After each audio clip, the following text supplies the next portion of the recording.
제3과 말씀 같이 보시겠습니다. 에베소서 2장 1절에서 3절입니다.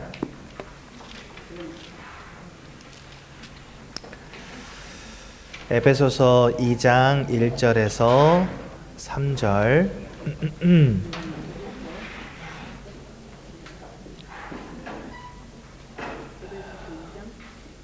에베소서 2장 1절에서 3절까지.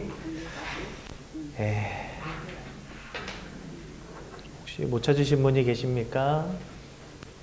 다 찾으신 것 같네요. 저희 한 목소리로 함께 보도록 하겠습니다. 시작.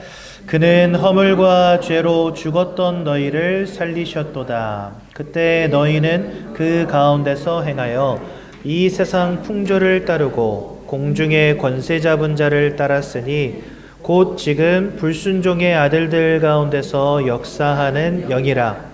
전에는 우리도 다 그 가운데서 우리 육체의 욕심을 따라 지내며 육체와 마음에 원하는 것을 하여 다른 이들과 같이 본질상 진노의 자녀이었더니. 아멘. 오늘 말씀은 저희에게 시사하는 바가 굉장히 큽니다. 여러분들 그런 말이 있지 않습니까? 보는 만큼 보인다. 아니 아는 만큼 보인다라는 말이 있지 않습니까? 근데 성경은 영적 존재인 사람들이 영적으로 완전히 어두워졌다. 심지어는 영적 사망 상태에 이르렀다라고 말씀하시는데요. 그 근거가 되는 관련 구절이 바로 오늘 에베소서 2장 1절입니다. 여기에 허물과 죄로 죽었던 너희를 살리셨도다 이렇게 말씀하시지 않습니까? 즉 우리의 영적인 상태가 사망 가운데 있었다는 것입니다. 근데 이것을 좀 쉽게 말하자면 영적인 것을 전혀 이해할 수 없는 상태, 영적인 지식을 완전히 잃어버린 상태. 근데 여러분들 그 누구도 영적인 것에 대해서 알려주지 않고 정확히 가르쳐주지 않으니까 사람들이요 나름대로 영적인 것을 판단하기 시작했어요. 그래서 내가 우상을 섬긴다든지 제사를 지낸다든지 고사를 지낸다든지 이런 모든 부분들이 사실은 아주 중요한 영적인 행위들인데 이것이 영적 행위라는 것도 인지하지 못하고, 또 성경은 2명 혹은 3명이 예수의 이름으로 모이는 곳에는 나도 너희와 함께 있다 이렇게 말씀하셨거든요.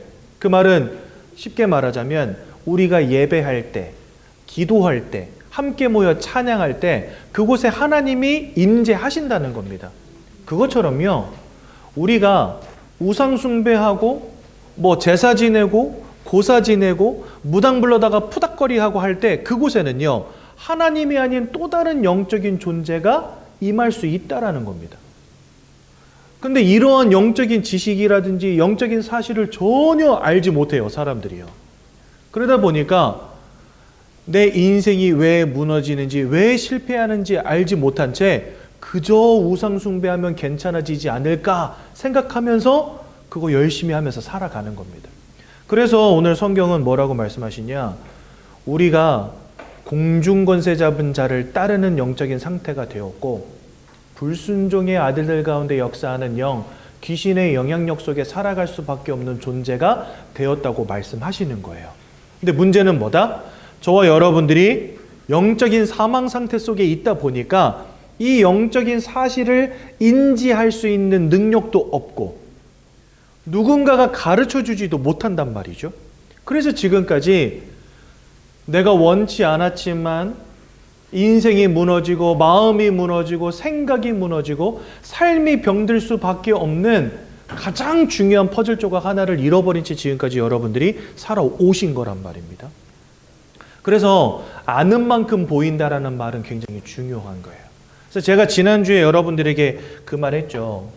우리가 무슨 말을 하고 살아가느냐도 중요하지만 무슨 말을 듣느냐는 더 중요하다라고 제가 말씀드렸죠. 그렇죠? 지금까지 여러분들은 무슨 말 들으셨습니까? 공부 열심히 하고 돈 많이 벌고 성공하면 그게 바로 행복한 인생이야. 이게 우리가 늘 듣는 말이잖아요. 야, 여기 가서 코인 투자해, 저기 가서 주식해봐, 그러면 너 인생 대박 날 거야. 우리 늘 이런 말만 듣고 살았잖아요. 여러분들에게 영적인 지식을 주는 말, 그 누구도 해줄 수도 없고요. 이 땅에 사단의 역사와 귀신의 역사를 알려주는 곳도 없고요. 아무리 훌륭한 대학, 저 뭐 미국에 있는 하버드 이런 데 간들, 누가 여러분들에게 사단의 역사를 알려주겠습니까? 누가 여러분들에게 귀신의 역사를 알려주겠습니까? 그러니까 사람들은요, 어디 가서 배울 데도 없고, 그냥 눈으로 보는 것은 제사상 차리고 고사상 차리고 뭐 무당 불러다가 푸닥거리 하고 하니까 나도 한번 해볼까 하면서 하는데, 그 뒤에는 어마어마한 영적인 역사들이 숨어 있었다는 거죠. 그래서 오직 사단의 역사를 밝히 밝히는 성경을 우리가 연구해야 될 이유가 있는 것이고, 하나님의 말씀을 들어야 될 이유가 있는 것입니다. 저와 여러분들이 영적 존재가 아니라면 안 들어도 돼요. 그냥 살면 돼. 그런데 저와 여러분들이 영적 존재이기 때문에 들어야 되는 것입니다. 그래서 오늘 여러분들 말씀에 잘 귀 기울여 보시고, 내가 왜 예수 그리스도를 믿음으로 말미암아 구원의 축복 가운데로 들어가야 되는지 깨닫는 귀한 날이 되시면 좋겠습니다. 근데 우리가 오늘 구원의 길 말씀을 잠깐 나누기 전에 오늘 강단 말씀에서 나온 핵심적인 거 한 가지만 전달하고 넘어갈게요. 자, 여러분들 저는 목사잖아요. 근데 제가 태어날 때부터 기독교 가정에서 태어났던 건 아닙니다. 완전 불신 가정에서 태어났고, 제 인생의 20대는요 파란만장했습니다. 게임에 중독돼가지고 대학에서 퇴학을 당했어요. 저희 어머니가 뒷목 잡고 쓰러지셨거든요. 그래가지고 이제 그 대학에서 학사 경고를 두 장 연속 받으면 이제 잘리는 거예요. 근데 제가 얼마나 게임을 좋아했는지 시험 치는 날도 학교를 안 가고 게임을 하고, 수업을 안 가고 게임을 하고 그러니까 게임 때문에 삶이 완전 무너진 그런 인생이었어요. 그래가지고 대학에서 퇴학을 당하고, 그러다 보니까 이제 부모님께 늘 실망만 안겨드리는 게 너무 싫은데 이 게임이 안 끊어지는 거예요. 그래서 그 고통과 그 슬픔을 뭘로 풀었냐면 술로 푸른 거예요.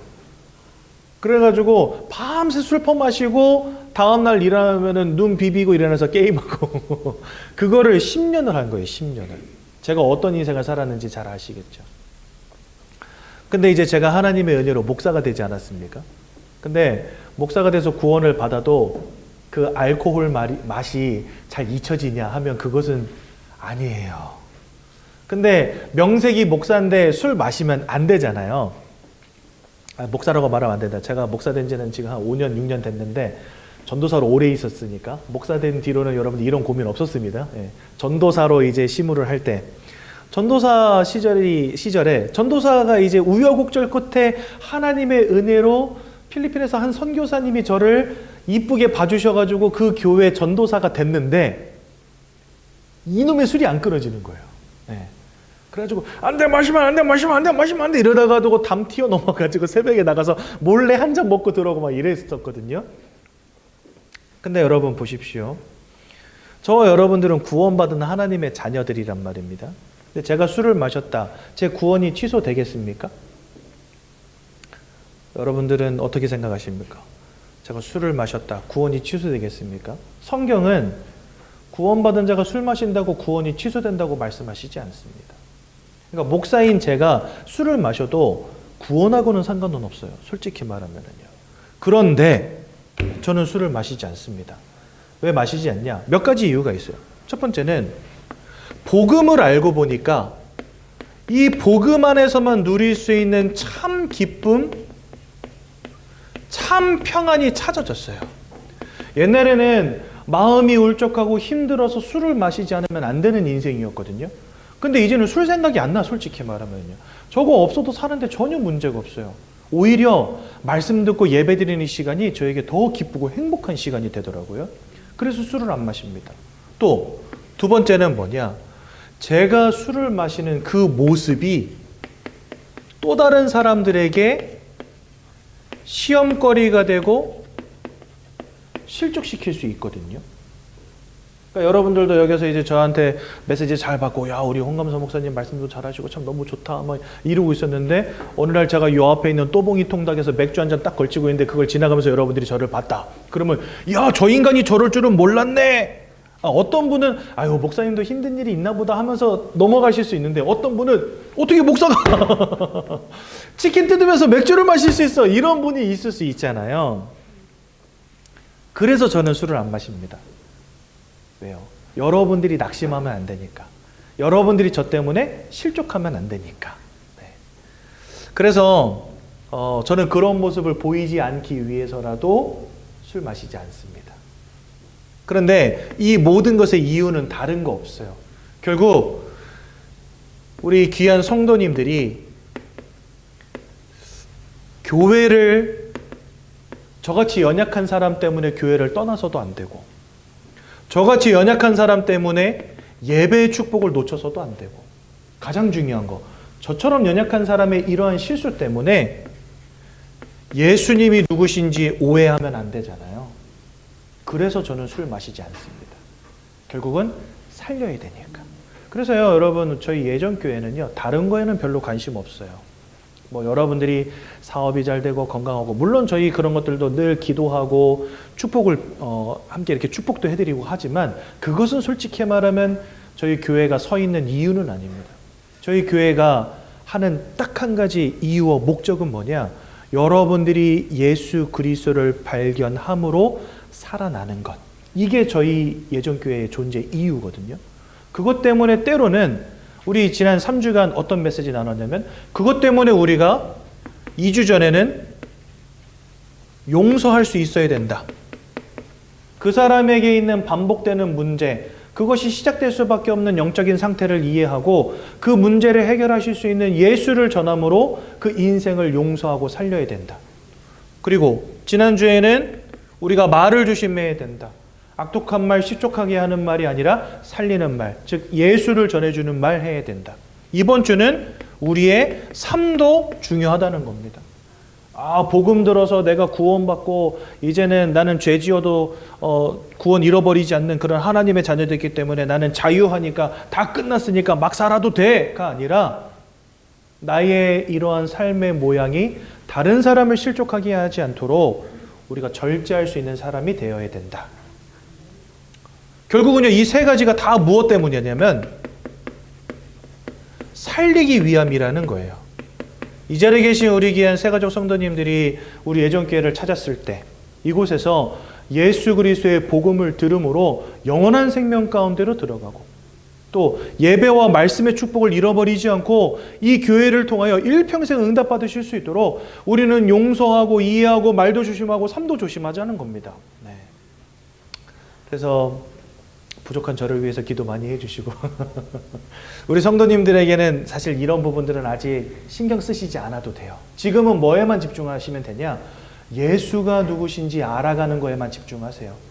그런데 이게 오늘 강단에서 3층에서 우리 담임 목사님이 다루신 메시지이기 때문에 전달은 해드린 것입니다. 우리가 복음을 깨달았다면 그 복음과 함께 삶에도 변화가 찾아와야 됩니다. 그래서 이런 부분들은 우리가 조금 기도하면서 노력할 필요는 있어요. 저 그런 분들 많이 봤어요. 우리 아들이 교회를 안 와서 너무 속상해요. 근데 가만히 보면 어머니가 맨날 집에서 술 드시고, 아들 맨날 혼내고 있고 막 욕하고 있고, 나라도 안 가겠다 그 엄마 보면서. 그러니까 우리가 나는 뭐 복음 다 깨달았고 뭐 나는 하나님의 자녀고, 근데 삶이 무너져 있다? 그러면 다른 사람들에게 전도하기는 쉽지 않습니다. 왜냐하면 다른 사람들은 이 교회가 교리가 좋은지 저 이단성은 없는지 이런 거 안 따져요. 불신자들이 그런 거 따지겠습니까? 신천지나 기독교나 똑같은 줄 아는데, 통일교나 기독교나 신천지나 똑같은 줄 아는데 뭐 교리가 어떤지 뭐 이단성은 없는지 이거 불신자들이 따지겠습니까? 안 따져요. 뭘 보냐? 그 사람의 삶을 보는 거예요. 쟤는 집사인데 왜 맨날 저러고 있어? 쟤는 장로인데 왜 맨날 저러고 있어? 불신자들은 그렇게 본단 말이죠. 우리는 살리기 위해서 우리의 삶도 조심할 필요가 있다. 네. 우리 성도님들은 아직 이런 거에 집중 안 하셔도 됩니다. 이런 거는 신앙생활 하시면서 차근차근 배워가시면 되고요. 지금은 뭐에만 집중하시면 되냐? 하나님이 누구신지, 예수가 누구신지 바로 아셔야 돼요. 많은 사람들 신앙생활 하는데 하나님이 누군지 예수가 누군지도 알지 못한 채 교회 다니는 사람들 수두룩합니다. 저도 그런 사람들 중에 하나였고요. 오늘 제가 전하는 말씀을 통해서 내가 왜 예수 믿어야 되는지 그 정확한 이유를 깨닫는 귀한 날 되시기 바랍니다. 여러분, 성경은 하나님께서 사람을 창조하셨다라고 말씀하십니다. 창세기 1장 27절에 보니까 하나님이 사람을 창조하실 때 하나님 형상을 따라 창조하셨다 이래 되어 있는데요. 이 형상이라는 말은 하나님의 모양을 닮았다는 것입니다. 여러분들 부모님의 모양을 닮잖아요. 생긴 것도 닮고 성향도 닮고 성격도 닮고 체질도 닮고, 그것처럼 하나님이 우리를 창조하실 때 하나님을 닮은 존재로 우리를 만드셨는데, 하나님의 가장 큰 특징이 뭐냐면 육체를 갖지 않고 영으로 존재하신다는 것입니다. 그래서 영이신 하나님을 닮은 우리 또한 영이신 하나님을 이해하고 알 수 있는 영적 존재로 지으셨다는 겁니다. 그래서 여러분들, 하나님이 이 땅을 창조하시고 사람을 창조하셨다는 가장 큰 증거가 뭐냐? 저와 여러분들이 영적 존재라는 거예요. 그 영적 존재라는 증거가 뭐냐?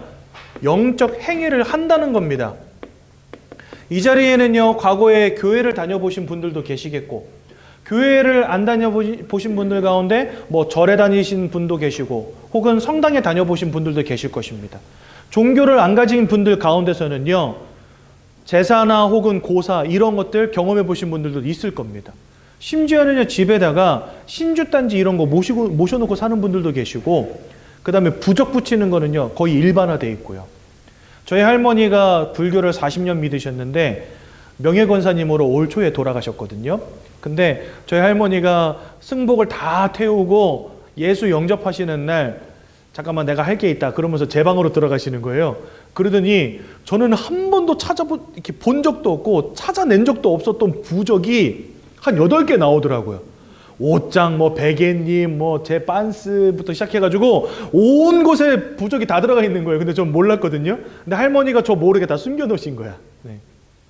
그러니까 사람들이 그렇게 하며 살아요. 근데 이 땅에 그 어떤 동물도, 그 어떤 짐승도 기도, 예배, 찬양 이런 행위를 하지 않습니다. 사람은 마음이 울적하면요 교회도 가봐요. 지나가다가 교회 보이잖아요. 그러면 들어가서 기도 한번 해보고 싶어. 하나님이든 예수님이든 부처님이든 뭐가 됐든지 간에 가서 한번 빌어보고 싶고, 기도해보고 싶고, 예배라는 곳에도 한번 가보고 싶고, 경전도 한번 읽어보고 싶고, 그게 사람 마음이거든요. 그래서 사람은요 마음이 울적하면 누가 가라고 안 해도 혼자 교회 갑니다. 그런데요, 이 땅에 그 어떤 동물도 마음이 울적하다고 교회 가는 소는 없어요. 마음이 울적하다고 불공 드리러 가는 고양이는 없어요. 주인 따라서 예배당에 따라오는 애완견은 있어도 하나님께 예배하고 싶어서 교회 가는 강아지는 없다니까요. 그게 뭐냐? 하나님이 사람을 영적 존재를 지으셔서 사람만 유일하게 영적 행위를 하는 존재가 되었다는 것입니다. 많은 사람들이 원숭이가 진화해가지고 사람 됐다 말하잖아요. 절대 그럴 수가 없어요. 원숭이는요 여전히 본능 따라 살아가고 있습니다. 그렇죠? 근데 사람은 어떻습니까? 영적인 행위를 해요. 원시인들도요 영적 행위를 해요. 저 아마존에 여러분들 빤스만 입고 사는 사람들 가운데서도 주술사가 있다는 사실. 이 사람들 문명, 지식 없는 사람들입니다. 그런데 뭐 해요? 영적 행위를 해요. 그게 왜 그러냐? 사람은 그런 존재라는 겁니다. 처음부터 그렇게 만들어졌다는 거예요. 그럼 하나님이 왜 영적 행위를 하는 영적 존재로 사람을 만드셨을까요? 이유는 딱 하나밖에 없습니다. 하나님이 영이시기 때문에 그 하나님을 알고 이해하려면 내가 영적 존재여야 하는 거예요. 저는 여러분들의 마음을 알지 못합니다. 하지만 여러분들이 마음을 가진 존재라는 건 알아요. 그리고 여러분들 표정을 보면은요, 대략 은혜 받고 계시구나. 저분은 좀 졸리구나. 저분은 좀 지루하구나. 알 수 있어요. 왜냐? 여러분들의 마음이 여러분들 표정과 행동으로 나타나거든요. 근데 제가 여러분들 표정을 보고 여러분들의 행동을 보면서 여러분들의 마음을 유추할 수 있는 이유가 뭐냐? 제가 마음을 가진 존재이기 때문에 알 수 있는 거예요. 그것처럼 영이신 하나님을 이해하고 영이신 하나님을 알고 그 영이신 하나님과 함께하는 축복을 누리라고 우리를 영적 존재로 지으신 겁니다. 그러니까 원래 사람이라는 존재는 하나님을 아는 존재였어요. 하나님을 알고 하나님을 예배하는 존재였어요. 그래서 이사야서 43장 21절에 뭐라고 되어 있냐? 이 백성은 내가 나를 위하여 지었나니 나를 찬송하게 하려 함이라 이래 되어 있습니다. 그러니까 하나님이 사람을 지으실 때 지으신 이유가 뭐냐면 하나님을 찬송하게 하시려고. 그러니까 영이신 하나님을 알아야 찬송할 거 아니에요. 그죠? 영이신 하나님과 함께하는 축복을 누려야 예배할 수 있는 거 아닙니까? 그러니까 원래 인간은 하나님을 알고 하나님과 함께하는 존재였다. 그리고 요한 3서 1장 1절에서 3절에 보면 사랑하는 자여 네 영혼이 잘됨과 같이 네가 범사에 잘되고 강건하길 내가 원한다 이렇게 말씀하세요. 영혼이 잘 되어지는 것 속에 강건함과 형통함이 있다는 겁니다. 그러니까 원래 인간은 하나님과 함께하며 하나님을 찬양하고 그 속에서 모든 축복을 누리도록 만들어진 거예요. 근데 우리가 지금까지 하나님을 모른 채 살아왔지 않습니까? 영적 존재임에도 불구하고 원래 하나님을 알고 하나님과 함께하는 것이 당연한 존재인데 그 하나님을 알지 못하는 상태가 되었단 말이죠. 우리는 그것을 두고 뭐라고 하냐?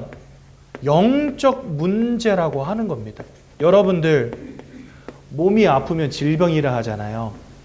마음과 생각이 무너진 걸 정신문제라 하지 않습니까?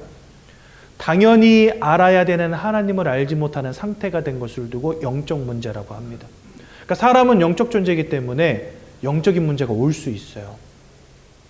근데 여러분들 지금까지 살아오시면서 여러분들 스스로가 영적 존재라는 거 생각해 보신 적 있습니까? 아무도 없어요. 제가 지금까지 전도 현장에 20년을 있었거든요. 당신이 영적 존재라는 걸 아십니까? 아무도 없어요. 한 번도 만나본 적이 없어요. 가끔 이렇게 만나본 적은 있는데 도를 아십니까? 하는 분들이잖아요. 제가 웃긴 얘기 해줄까요? 한 번은 전도하러 저기 월피천에 나간 거예요. 근데 월피천 나가보시면 월피천 쭉 따라서 나무가 쭉 심겨가지고 그 밑에 벤치가 한 50m마다 하나씩 있어요.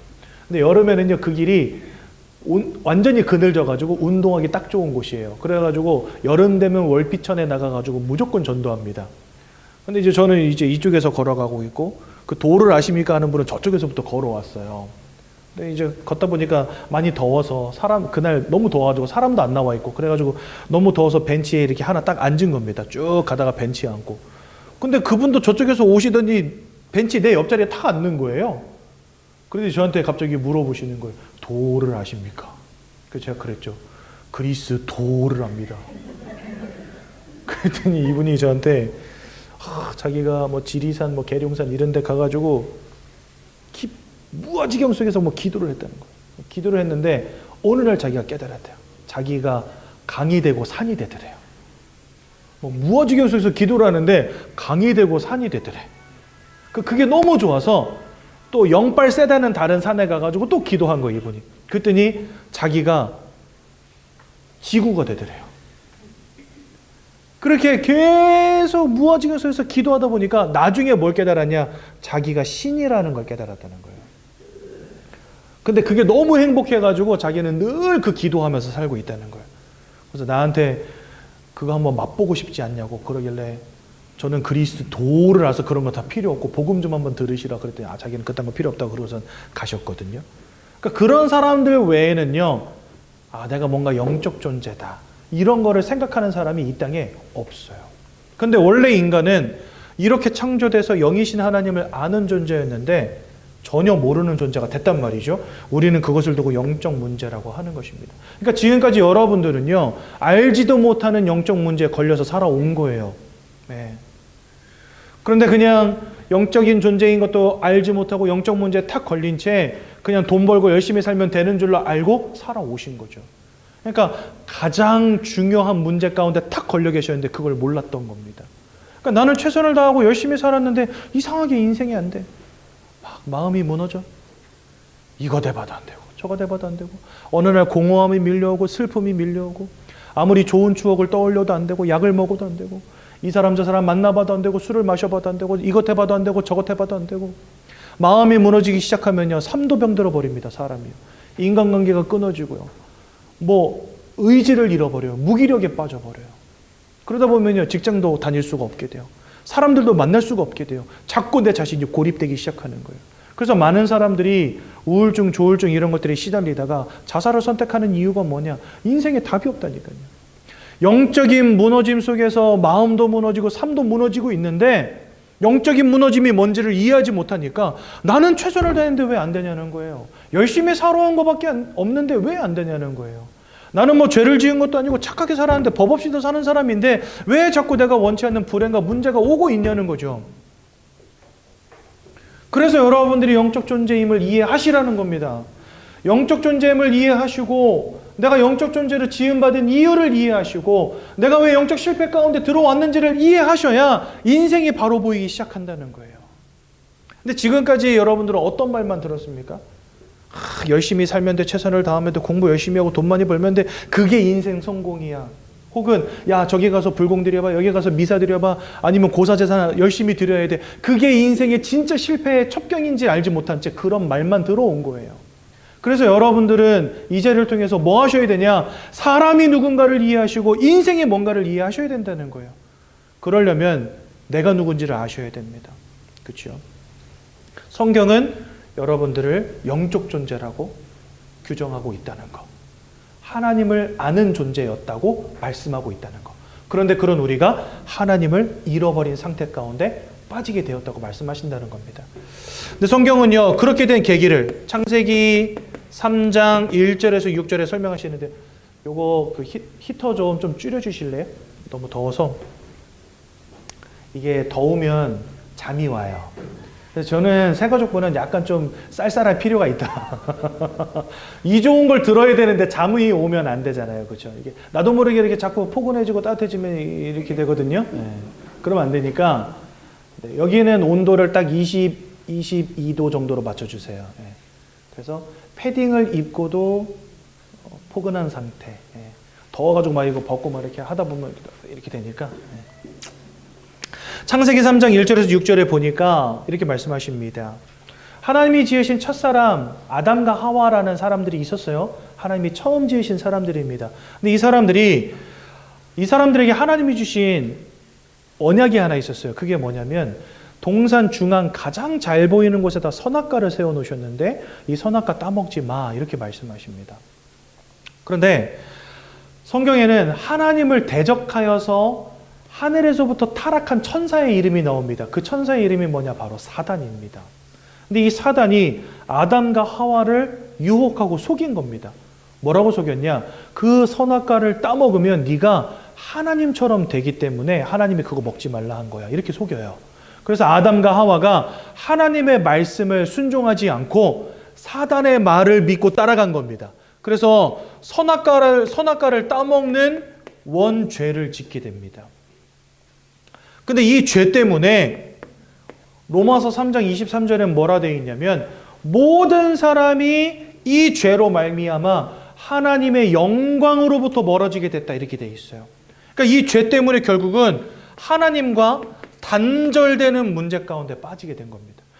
하나님과 함께하고 하나님을 예배하고 하나님 주시는 축복을 누려야 되는 존재인 사람이 죄 때문에 하나님 잃어버린 거예요. 그것으로 끝이 아닙니다. 하나님을 잃어버린 그 순간부터 요한일서 3장 8절에 보니까 죄를 짓는 자마다 마귀에게 속하였나니, 이렇게 말씀하십니다. 그러니까 하나님을 대적하고 아담과 하와를 속인 사단이라고 하는 존재에게 저와 여러분들이 속한 상태가 되었다. 소속이 하나님과 함께하는 소속에서 사단 마귀에게 소속된 존재로 저와 여러분들의 영적인 상태가 뒤바뀌어 버린 거예요. 여러분들, 우리가 어떤 혈통을 이어받느냐 되게 중요한 거잖아요. 육신적인 것만 해도 굉장히 중요한데 이 사람들이요, 그 병원 이런 데 내원하잖아요. 그럼 가장 먼저 뭘 물어봐요? 어떤 질병의 내력이 있는지 혹은 정신문제의 내력이 있는지, 이런 거 병원에서도 먼저 따지잖아요. 그만큼 우리가 어떤 핏줄을 이어받느냐 굉장히 중요한 거거든요. 근데 사람은 영적 존재지 않습니까? 그래서 우리에게 육신의 상태, 마음의 상태도 중요하지만 더 중요한 상태가 있어요. 그게 뭐냐? 바로 영적 상태라는 거예요. 하나님과 함께하는 영적인 축복 가운데 있느냐, 혹은 인생을 무너뜨리고 하나님을 대적했던 존재 사단에게 소속된 영적 상태 속에 있느냐, 이것은요 굉장히 중대한 문제거든요.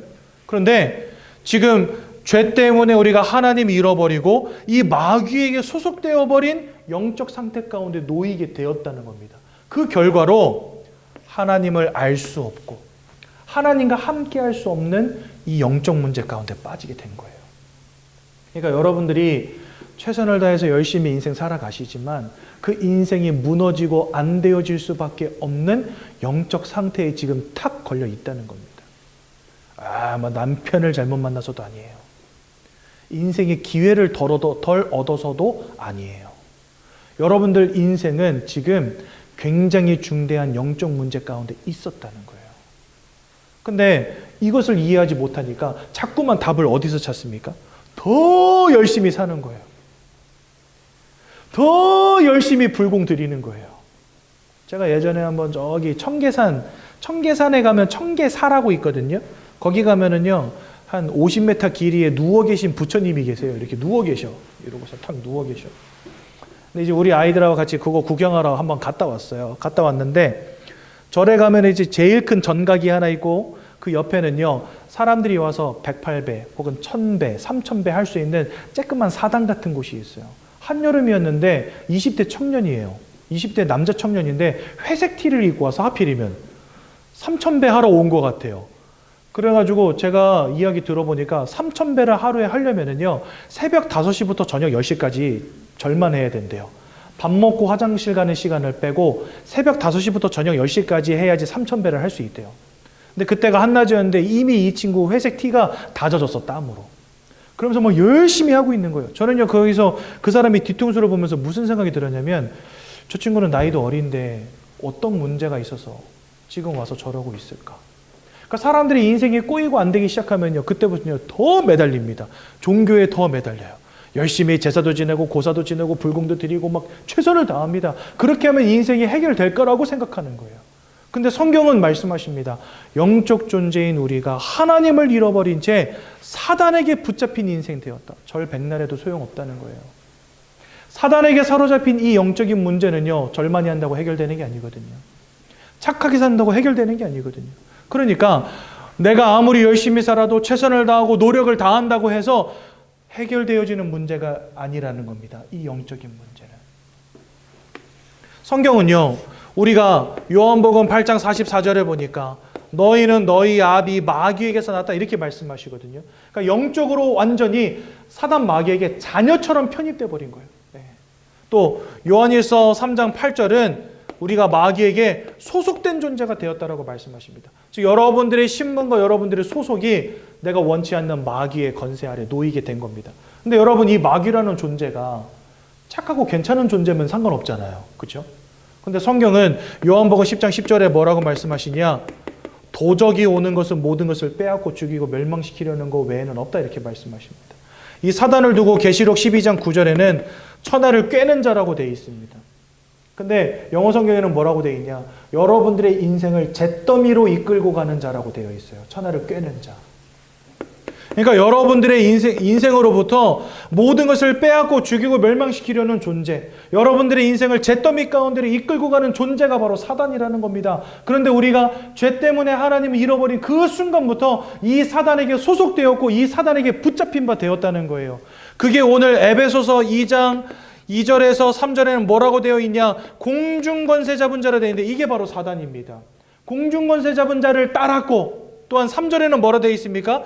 불순종의 아들들 가운데 역사하는 영, 즉 귀신을 따르고 귀신과 함께하는 인생 되었다라고 말씀하시는 거예요. 그러니까 여러분, 지금까지 우리는 눈에 보이는 거, 세상에서 배운 것으로 내 인생을 판단하지 않았습니까? 근데 성경은 뭐라 말씀하시냐? 하나님도 잃어버렸고 그 순간부터 사단과 귀신에게 메인 존재가 되었다는 겁니다. 그래서 3절 맨 마지막에 뭐라고 되어 있냐? 본질상 진노의 자녀가 되었다. 여러분, 본질상이 뭐예요? 결과와 상관이 없이, 과정과 상관이 없이 우리는 근본적으로 진노 가운데 살아갈 수밖에 없는 존재가 되었다는 겁니다. 그러니까 여러분들이 인생을 헛살아서가 아니에요. 여러분들이 인생을 최선을 다하지 않아서가 아닙니다. 여러분들의 인생에 운이 없어서가 아니라는 겁니다. 여러분들의 인생은 본질적으로 이 사단과 귀신의 역사 가운데, 이 도적놈의 역사 가운데, 잿더미를 끌고 가는 이 존재의 역사 가운데 무너질 수밖에 없고 불행 가운데 살아갈 수밖에 없는 존재가 됐다는 겁니다. 이걸 누가 알려줍니까? 대학 교수가 알려주겠습니까? 근데 성경은 우리에게 밝히 증거하고 계세요. 근데 여러분 보십시오. 사람은 마음을 가진 존재, 육신을 가진 존재 아닙니까? 그렇죠? 근데 얼마나 특이하냐면 사람은요. 마음이 무너지면 육신이 무너져요. 여러분 순망치한이라는 말 아시죠? 입술이 없으면 이가 시린 법이에요. 사람은 그래요. 그래서 마음이 병들잖아요. 육신이 병들어 버려요. 육신이 무너지잖아요. 마음이 무너져요. 왜냐하면 육신과 마음을요 분리할 수가 없어요. 그래서 여러분 그런 말이 있잖아요. 군대 가면 여자친구가 고무신을 거꾸로 신기도 하고 몸이 멀어지면 뭐도 멀어진대요? 마음도 멀어져. 왜 그러냐면 마음은 여기다 두고 몸만 가는 게 아니거든요. 사람이. 몸과 마음이 함께 움직이는 거거든요. 분리가 안 돼요. 하나예요. 근데 아까도 말씀드린 것처럼 사람은 영적 존재다 그랬잖아요. 그러니까 사람은 마음과 육신만 가진 존재가 아닙니다. 영혼을 가진 존재라는 사실. 그렇다면 마음이 무너질 때 육신이 무너진다는 이 말을 여기에도 적용해 본다면 영적인 상태와 영적인 무너짐이 여러분들의 마음과 여러분들의 육신에도 영향을 줄 수 있을까요? 없을까요? 사람은 그런 존재라는 겁니다. 여러분 그러면 영혼과 육신이 언제 분리되는지 아십니까? 사람이 죽으면 뭐라 그래요? 혼이 떠나간다 그러잖아요. 그러니까 우리가 죽는 그 날까지 사람의 영혼과 육신과 마음은요 분리되지가 않아요. 그러니까 이 땅 살아가는 동안에 여러분들의 숨이 끊어지는 그 날까지도 우리는 영적 상태에 영향받고 살아간다는 거예요. 그러니까 내가 영적 존재라는 것을 이해하는 게 중요하고 그런 우리가 영적 문제 가운데 빠졌다는 것을 이해하는 게 중요하고 이 영적 문제로 말미암아 내 마음과 생각과 삶과 육신이 무너질 수 있다는 것을 발견하는 것은 더 중요한 것입니다. 그러다 보니까요 사람들이 마음과 생각이 지금 다 무너지고 있어요. 돈을 못 벌어서가 아니고 공부를 안 해서가 아니고 대학을 못 나와서가 아니라 영적인 무너짐 속에 있기 때문에 마음과 생각이 무너지고 있는 겁니다. 여러분 지금 우리나라 전 세계에서 10번째로 잘 사는 나라예요. 복지가 얼마나 잘 돼 있는지 일을 안 해도 정부에서 돈을 줘요. 돈을 벌 수 없는 사람들에게는요 밥과 반찬과 과일을 보내주는 나라예요. 우리나라가. 그럼요 사람들이 행복해야 될 거 아니에요. 어느 정도 인생 살아갈 수 있어야 될 거 아니에요. 그런데요 전 세계에서 자살 가장 많이 하는 나라가 대한민국입니다. 아무리 좋은 환경 아무리 좋은 것을 먹여주고 입혀주고 채워줘도요 그것으로는 사람들 행복할 수 없다는 겁니다. 아니요 어느 정도 그것으로 만족도 되고 행복도 와요. 근데 근본적으로 영적인 무너짐 속에 있다 보니까 내가 아무리 많이 가져도 아무리 좋은 환경 속에 있어도 마음과 생각의 무너짐이 올 수밖에 없는 상태라는 것입니다. 그러다 보니까 너무나 많은 사람들이 우울증으로 조울증으로 악몽으로 환청으로 귀신을 보기도 하고 망상에 빠지기도 하고 분노를 조절하지 못하고 약을 먹지 않으면 안 되는 상태가 되는 겁니다. 여러분 세상은 점점 좋아지는데 사람들의 마음은 왜 점점 무너질까요? 난 그게 진짜 궁금하더라고요. 여러분 옛날에는요 정신과 갔다 왔다 그러면 사람들이 어떻게 봐요? 뭐야 이렇게 봤어요. 그래가지고 옛날에는요 나 정신과 진료받아 이런 말이요 굉장히 흠이었어요. 어디 가서 말도 못해. 너 정신병원 갔다는 소리 하지 마. 큰일 나. 이런 시대였거든요. 요즘에 어때요? 정신과 진료받았다. 흠이 됩니까? 안 돼요. 왜 흠이 안 되는지 아세요? 나 정신과 진료받았다 그러면 옛날에는요. 이렇게 봤는데 요즘에는 어떻게 보냐. 너도 가? 너도 가니? 나도 가. 나도 우울증 약 먹고 있어. 나도 불면증 약 먹고 있어. 여러분 10명 중에 1명, 100명 중에 1명 간다 그러면 흠이 될 수 있지만 100명 중에 50명, 60명 정신과 진료받고 있다. 흠이 되겠습니까? 그만큼 시대가 많이 무너지고 있다는 거예요, 여러분들. 제 주변에 우울증 때문에 고통당하는 사람들 얼마나 많은지 아십니까? 늘 행복한 생각한대. 엄마 아빠가 늘 사랑한다고 말해준대. 안 돼요. 마음이 무너지는데 돈도 답이 안 되고 내 좋은 환경도 답이 안 되고 나를 사랑해주는 사람도 답이 안 되고 그들이 해주는 말도 답이 안 되고 약은 먹는데 약 먹는 들 해결될 것 같습니까? 마음과 생각이 무너지기 시작하면은요 답은 하나밖에 없어요. 브레이크 없다. 그게 답이에요. 브레이크가 없어요. 제가 예전에 한번 현장에서 전도하는데 어떤 아줌마를 만난 겁니다. 이 아줌마가 진짜 나라 잃은 표정을 하고 벤치에 앉아 계시는 거예요. 이러고 있어요. 그래서 아주머니 인생에 고난이 많으신가 봐요. 그랬더니 살고 싶지 않대요. 하루 종일 뭐 하고 있냐? 베란다에 가서 서 있는 거예요. 베란다에 가서 서가지고 뭐하냐? 땅바닥을 보면서 뛸까 말까 뛸까 말까 뛸까 말까. 하루 종일 그 생각을 하고 있대요. 뛰어야 되겠다 하면은 마음에 무슨 생각이 드냐? 그럼 남편은 내 자식들은 어떡하지? 그래서 하루 종일 뒤다보고 있다가 결국은 못 뛰고 들어오는 거예요. 다시. 그러다가 앉아있으면 또 죽고 싶은 생각이 막 올라와요. 그러면 또 베란다 나가가지고 보는 거예요. 뛸까 말까 뛸까 말까 뛸까 말까. 어느 날 갑자기 우울증이 왔는데 자기가 이거 왜 이러는지 모르겠다는 거죠. 여러분, 이런 사람이 세상에 가득 찼다는 사실입니다. 근데 성경은 말씀하십니다. 영적인 무너짐 속에 마음과 생각이 무너져 버렸어요.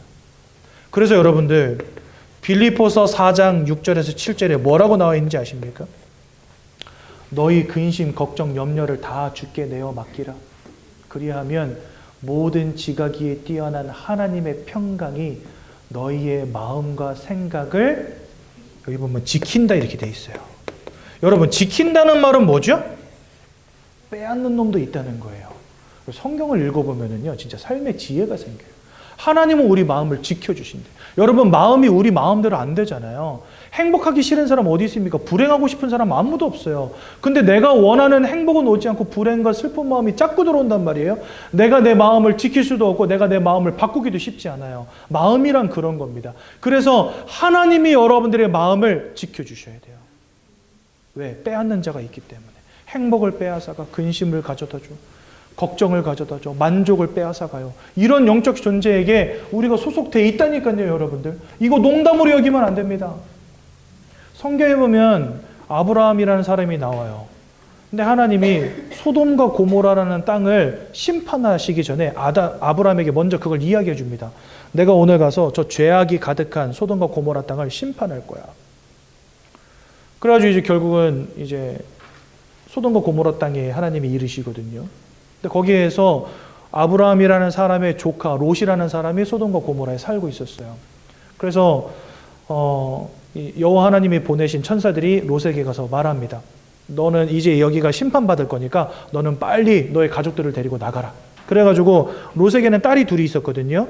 근데 이 딸 둘이 결혼해가지고 사위가 있었는데 다 소돔과 고모라 사람들이었어요. 그래가지고 이제 딸들에게도 말하고 아내에게도 말하고 사위도 불러다가 말을 한 겁니다.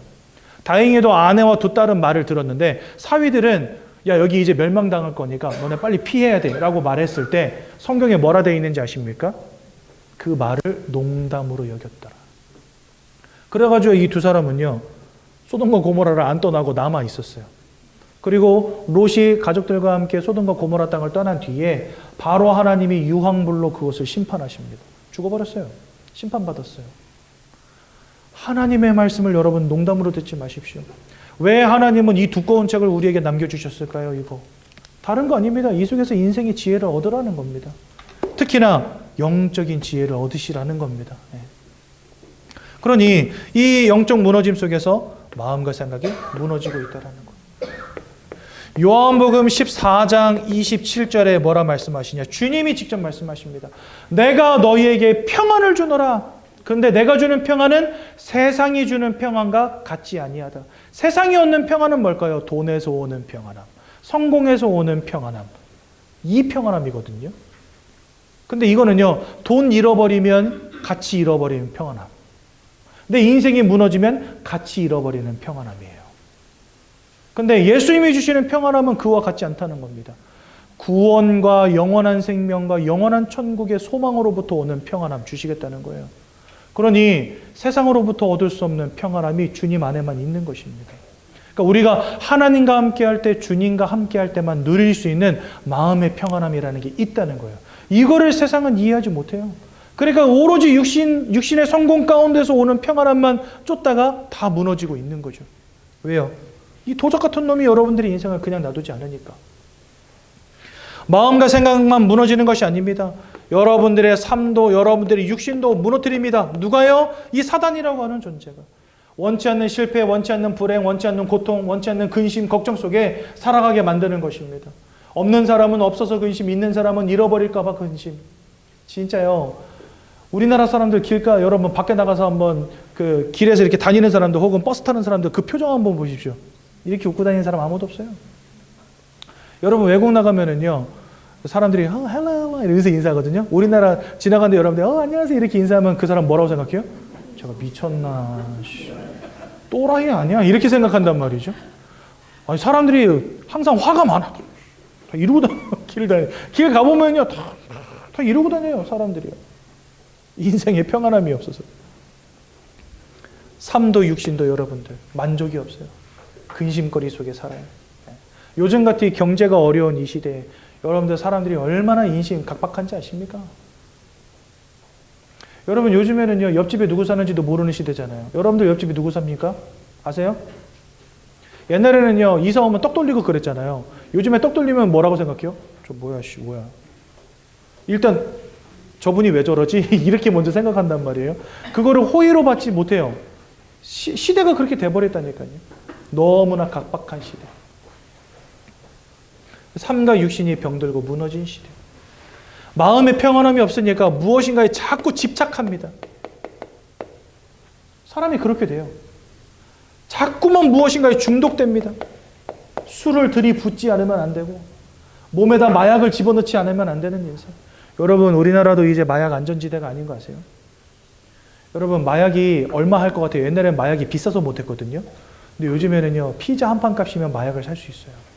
근데 여러분 중고등학생들이 한 달에 보통 용돈 5만 원씩 받거든요.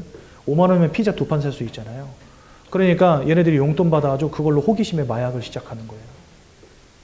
여러분 서울에서 하수도 처리장 5군데인가에서 그냥 물 떠다가 마약 시료 검사했는데 다 양성 반응 나왔어요. 왜 그런지 아십니까? 주사기 그냥 버리는 거예요. 주사하고 버리고 마약하고 버리고. 근데 그게 하수 처리장으로 그 물들이 모이잖아요. 물을 그냥 퍼다가 마약 시료 검사했는데 양성 반응 나왔어요. 모든 곳에서. 그게 다 뭡니까? 마약이 퍼져 있다는 거예요. 그거 하면은 안 된다는 거 알면서 사람들이 이거 집어넣어요. 왜냐? 아무리 가져봐도 아무리 얻어봐도 만족이 없으니까 더 짜릿한 거 찾아가는 거예요. 뭔가 이렇게 탁 찔렀을 때 하는 이 느낌을 찾아가는 거예요, 사람들이. 제가 마약하던 목사님 간증 들어봤거든요. 마약을 몸에다 딱 집어넣으면요, 1초 안에 온몸으로 퍼진대요. 혈관에다 꽂잖아요. 1초 안에 온몸으로 퍼지는데 손가락, 발가락이 다 이렇게 뻘떡 선대요, 이렇게. 하고서 몸이 막 넘어간대, 이렇게. 근데 그 황홀함을 잊을 수가 없어서 계속 맞는 거예요. 그래서 사람들이 이렇게 되는 겁니다, 여러분들. 집착하고 중독에 빠지고. 그러다 보니 그 삶이 무너짐 속에 있을 수밖에 없고요. 너무나 많은 사람들이 자살하는 시대, 가정이 깨어진 시대가 되고 말았습니다. 그 삶에 만족이 없다는 거예요, 여러분들. 우리나라 얼마나 심각한 자살 국가냐. 1년에 14,000명 이상이 자살하는 나라예요. 1년에 14,000명 죽으려면요, 하루에 2명씩 자살해야 돼요. 아니, 1시간에 2명씩. 하루에 40명씩 자살해야지 14,000명이에요. 그렇잖아요. 365일이니까 40명씩 자살해야 14,000명이거든요. 그러면 지금 저와 여러분들이 1시간 동안 예배 드리잖아요. 이 1시간 동안 전국 어디인가에서는 누군가는 손목을 긋고 목을 매달고 음독하고 있다는 거예요, 지금. 얼마나 심각한지 아시겠죠? 그러니 이 영적인 무너짐 하나 때문에 사실은 사람들의 마음도 생각도 삶도 육신도 다 무너지고 있는 겁니다. 근데 어떻게든 사람들도 여기서 빠져나오고 싶다 보니까 나름대로 답을 찾는데 인생의 근본 원인과 문제가 뭔지 모르니까 정답을 찾을 수 있을까요? 여러분 문제가 이해가 안 되는데 답을 찾을 수 있습니까? 없어요. 그러니까 사람들이 뭔가 열심히 해요. 최선을 다해요. 돈도 열심히 벌고 공부도 열심히 하고 막 최선을 다해서 노력도 하고 아침에 일찍 일어나고 저녁에 늦게 눕고 막 뭡니까 휴가도 반납하고 막 이러면서 막 최선을 다해서 살아갑니다. 안 되는 거예요. 열심과 최선과 특심을 해도 안 되면 그때부터 어디로 넘어가냐? 우상으로 넘어가요. 차려놓고 빌고 깎아놓고 빌고 모셔다 놓고 빌고 불러다가 빌고 쫓아가서 빌고 사람들이 얼마나 열심히 가서 빌고 저라고 하는지 아십니까? 근데 고린도전서 10장 20절 대저 이방인이 하는 제사는 귀신과 교제하는 것이니라 이렇게 돼 있어요. 여러분 진짜 짜증나지 않습니까? 우리가 하나님을 잃어버린 채 사단에게 붙잡힌 것도 억울해 죽겠는데 어떻게든 인생의 불행과 문제를 막아보고 싶어가지고 가서 굿도 하고 제사도 지내고 막 고사도 지내고 부적도 갖다 붙이고 했던 이 모든 것들이 지금 알고 보니까 사단을 따르는 귀신의 무리들과 교제하는 거였다는 거예요. 저희 집은요, 1년에 제사를 10번씩 지내는 집이었어요. 그러면 인생이 잘 돼야 될 거 아닙니까? 그렇게 열심히 조상 섬기고 했으면. 근데요, 저희 작은아버지들 막 다 이혼하시고, 사업이 막 다 무너지고, 제 밑에 사촌동생 2명은요, 기형아예요. 하나는 팔이 이렇게 돼 있고, 하나는 눈이 사시예요. 수술을 했는데도 제대로 안 돌아와. 팔이 양쪽이 발육이 달라요. 그래서 왼쪽 팔이 짧아요. 여자인데. 그래서 지금 나이 40이 다 돼가는데 아직 결혼을 못했어요. 그럼 누가 데려갑니까? 얼굴에 이만큼 몽고 반점 가지고 태어났어요. 얼굴에 반이 몽고 반점. 그리고 왼쪽 팔은 굽었고. 그렇게 열심히 제사 지내고 고사 지내고 했는데 안 되는 거예요. 오죽하면 저희 할머니가 새벽마다 승복을 입고 목탁을 두들기셨거든요. 저희 집에서 저는요, 무슨 소리에 깼냐면 할머니가 천수경 틀어놓고 나마마 이거 하는 소리에 깼어요, 제가. 예. 얼마나 열심히 그 불교 믿으셨는지 몰라요. 승복을 입고 사셨고 밖에 나가면요, 보살님 이렇게 인사했어요. 동네 사람들이 다. 얼마나 열심히 믿으셨는지. 근데 인생의 우한 질고가 끊이질 않는 거예요. 그래서 저희 할머니가 그 승복을 태우신 겁니다. 저희 집이 진짜 굉장히 가난한 집이었거든요. 번개 맞아 죽은 대추나무로 만든 목탁이 집에 있었어요. 제가 어렸을 때 그걸요, 수백만 원 주고 사셨어요. 할머니가 빚을 내가지고. 근데 그 목탁, 승복 다 태우신 거예요.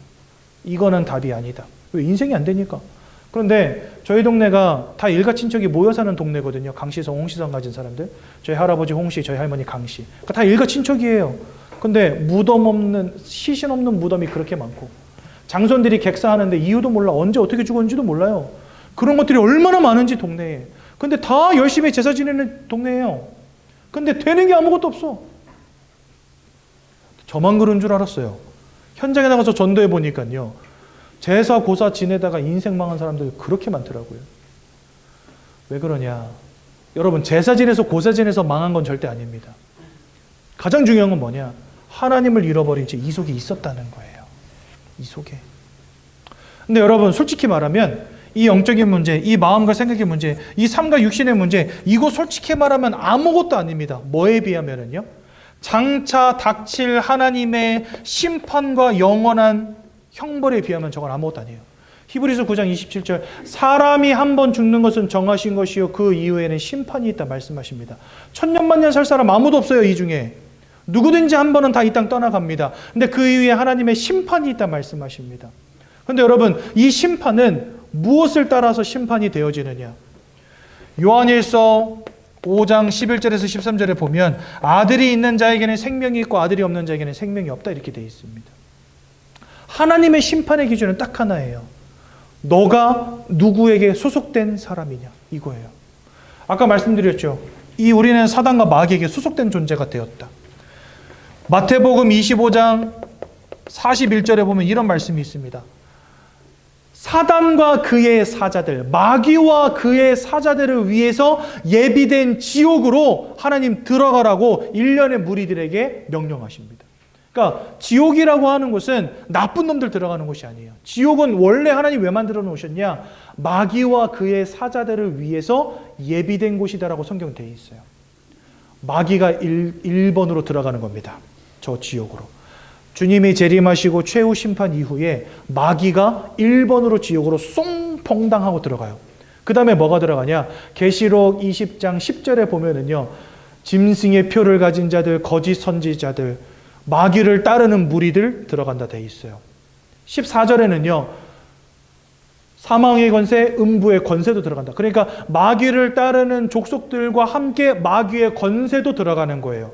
그리고 15절에 생명책에 이름이 기록되지 못한, 즉 여전히 마귀에게 소속된 모든 사람들 불못에 던지우리라 이렇게 돼 있어요.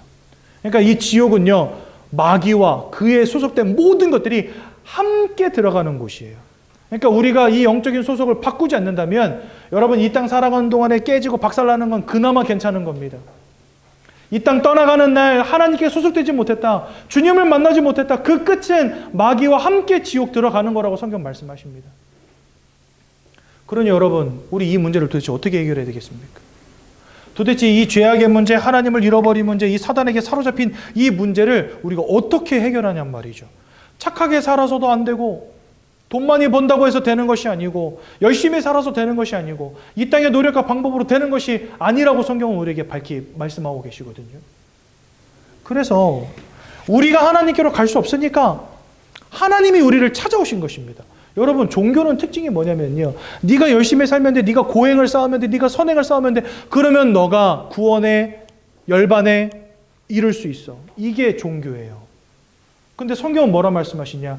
내 노력과 내 열심으로는 절대로 구원에 이를 수 없는 상태 속에 있다라고 우리에게 말씀하세요. 우리가 예수 믿을 때요, 이 예수를요, 우리나라 3대 종교 중에 하나라고 생각하시면 절대 안 돼요, 여러분들. 우리 보통 종교를 고를 때 어떻게 합니까? 천주교 한번 가볼까? 불교 한번 가볼까? 기독교 한번 가볼까? 이래서 여러분들 정하신다 생각하시잖아요. 그렇지 않아요. 저는요, 물론 기독교를 정했습니다. 왜 정했냐? 불교는 산을 타야 되고, 천주교는 뭔가 천방지축인 저하고는 안 맞아. 도우미 어머니 성모 마리아요. 뭔가 거룩하거든요. 근데 교회는 갔더니 막 이러면서 막 찬양도 하고 이러니까 저랑 약간 맞는 것 같아. 그래가지고 저는 교회로 가기로 마음을 먹었었어요, 사실은요. 근데 우리가 종교를 정해서 거기서 열심히 믿으면 구원에 이른다 이렇게 생각하잖아요. 아니에요. 그걸로는 내가 구원에 이를 수 없어요. 하나님이 나를 찾아오셔야 되는 겁니다. 그래서 여러분들 디모데전서 2장 5절에 보면 하나님도 한 분이시요 하나님과 사람 사이에 중보자도 한 분이시니 사람이신 예수라 이래 되어 있습니다. 그러니까 하나님과 사람 사이를 이어주시려고 중보자로 이 땅에 오신 분이 있다는 겁니다. 그분이 바로 누구십니까? 그분이 바로 예수님이십니다. 예수님 이 땅에 오셔서 세 가지 아주 중요한 일을 하셨습니다. 로마서 8장 1절에서 2절에 보니까 예수 안에 있는 자는 결코 정죄함이 없다. 이유는 뭐냐? 예수님이 십자가에 죽으시고 저와 여러분들을 위해서 피를 흘려주셨어요. 그 흘리신 피로 말미암아 우리를 죄와 사망의 법으로부터 해방하셨다 이렇게 되어 있습니다. 저와 여러분들을 법적으로 해방하신 거예요. 그럼 죄와 사망의 법은 뭐냐? 이렇게 영적 문제 가운데 탁 걸려서 이렇게 무너지는 인생을 살아가다가 지옥에 들어갈 수밖에 없는 법에 지금까지 저와 여러분들 걸려 있었던 겁니다. 그런데 그 법으로부터 우리를 해방하셨다. 그래서 우리는요, 이 죄악의 문제를 끝내신 예수를 대제사장이라고 부르는 것입니다.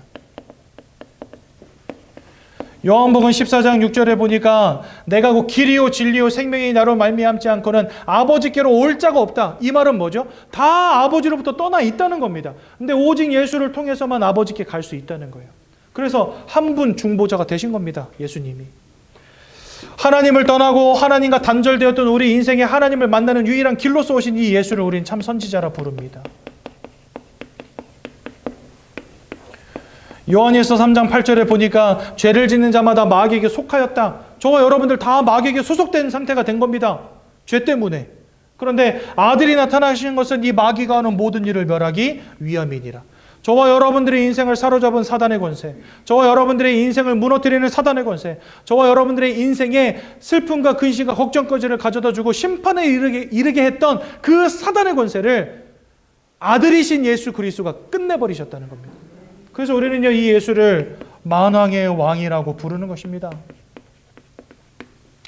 제사장으로 선지자로 만왕의 왕으로 오셔서 이 죄악의 문제, 하나님 잃어버린 문제, 사단의 권세를 꺾으사 우리 인생의 모든 문제들을 해결하시고 가장 중요한 심판과 형벌로부터 우리를 자유케 하신 이 예수를 우리는 뭐라고 부르냐? 그리스도라고 부르는 거예요. 그래서 아까 제가 만났을 때 그리스도를 압니다 했던 이유가 이거예요. 여러분, 예수님이 누구시냐? 그리스도십니다. 그 예수를 믿는 자, 그 예수를 영접하는 자, 하나님의 자녀가 되어지는 것이며 이 모든 영적인 문제, 인생의 문제, 최후 심판으로부터 완전히 자유케 되는 것입니다. 그래서 여러분들 우리는 신앙생활을 시작하면서 예수님이 누구신지를 알아야 되는 것이고 왜 예수 믿어야 되는지 결론을 가지셔야 되는 겁니다. 오늘 이 예수를 여러분들의 마음속에 영접하셔서 하나님의 자녀 되시기 바랍니다. 여러분 고민하실 필요 없어요. 제가 현장에서 전도하다 보면요, 다음이 어디 있습니까? 성경은요, 내일 일을 자랑하지 마라 이렇게 돼 있어요. 언제 갈지 몰라. 다음이 아니라 지금. 어떤 분은요, 나중에 어디 있습니까? 지금. 저와 여러분들이 언제 또 만날 줄 알고. 제 말은요, 먼저 간다는 그 말을 여러분들 너무 고깝게 듣지 마십시오. 여러분들이 먼저 간다는 게 아니라 제가 내일 갈 수도 있잖아요. 그러면 제가 여러분들 또 못 만나잖아요. 오늘이 마지막 기회일 수 있다는 거. 그렇죠? 하나님께서 여러분들의 마음의 문을 똑똑똑 두드리고 계십니다. 여러분들과 함께하기 원하시고 여러분들 구원하기 원하셔서. 여러분 15페이지에 보면 영접기도문이 잘 나와 있습니다. 오늘 영접기도문을 우리 함께 하나님께 고백함으로 오늘 예수님을 우리 마음속에 영접하는 시간을 갖도록 하겠습니다. 15페이지 영접기도문을 성경에 너희가 마음으로 믿을 때 의에 이르고 입으로 시인할 때 구원에 이른다라고 분명히 말씀하셨어요. 오늘 저희가 함께 나눈 이 구원의 길 메시지를 여러분들 마음으로 믿으시고 오늘 마음속에 여러분들 예수님을 영접하시기 바랍니다. 함께 고백합니다. 사랑의 하나님, 이제 나는 죄인인 것을 깨닫고 회개합니다. 지금까지 하나님을 떠나 사단의 지배 아래 묶여 종노릇하며 살았습니다. 그러나 예수님이 저를 위하여 십자가에서 죽으시고 3일 만에 부활하신 그리스도이심을 믿습니다. 예수 그리스도께서 하나님을 만나는 유일한 길이 되시며 사단의 권세를 꺾으시고 모든 죄와 저주와 재앙에서 나를 해방하신 그리스도 되심을 믿습니다. 지금 이 순간 내 마음의 문을 열고 예수님을 나의 구주로 나의 주인으로 내 마음에 영접합니다. 나를 구원해 주심을 감사드립니다. 앞으로 하나님의 말씀과 뜻대로 살겠습니다.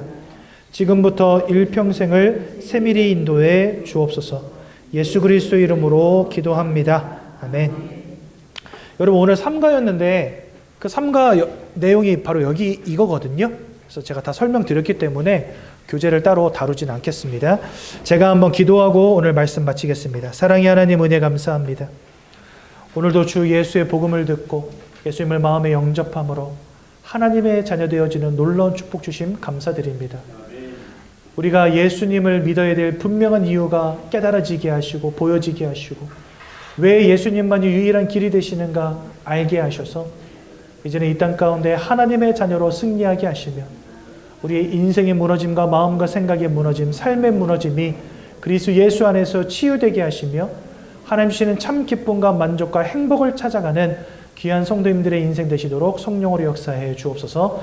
예수님 이름으로 기도드렸습니다. 아멘.